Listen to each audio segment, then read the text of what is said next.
La région de la Naudière connaît l'une des croissances démographiques et économiques les plus importantes dans le Grand Montréal.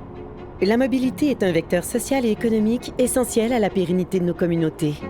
Mais actuellement, nos principaux axes autoroutiers sont constamment congestionnés et notre réseau de transport collectif n'est pas optimal. Alors ce matin, je suis parti de chez moi en auto pour me rendre à la gare à Le Gardeur et prendre la ligne de Mascouche pour venir vers le centre-ville de Montréal. L'expérience fut des plus agréables parce que j'ai optimisé mon temps en travaillant, en me reposant, en lisant durant le trajet.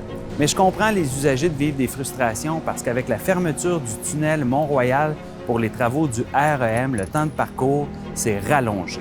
Mais moi, en tout cas, ce que ça m'a démontré, c'est que la région de la Naudière a besoin d'un mode de transport en commun structurant et efficace. Ce n'est pas un caprice, mais c'est une question d'équité pour nos citoyens.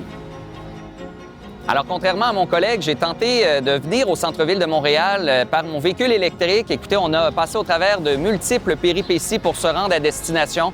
Tout d'abord, la 640 est congestionnée à la hauteur de la montée du Mai et de la montée des Pionniers en direction de Repentigny et du pont Charles-de-Gaulle. Évidemment, le pont en tant que tel est un goulot d'étranglement.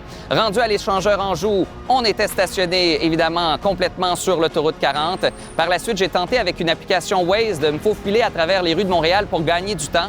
J'ai réussi à gagner quelques minutes, mais quel casse-tête pour finalement arriver 1h30 plus tard. Il est temps qu'on ait un transport attractif, collectif pour les citoyens de l'Est de la Couronne-Nord. Un autre élément qui est important, c'est de diversifier les axes de transport collectif. Sur la Couronne-Nord de Montréal, on a besoin d'un tracé efficace entre l'Est et l'Ouest pour permettre une alternative crédible aux véhicules pour l'ensemble de notre population. La mobilité dans l'Est, C'est à notre tour.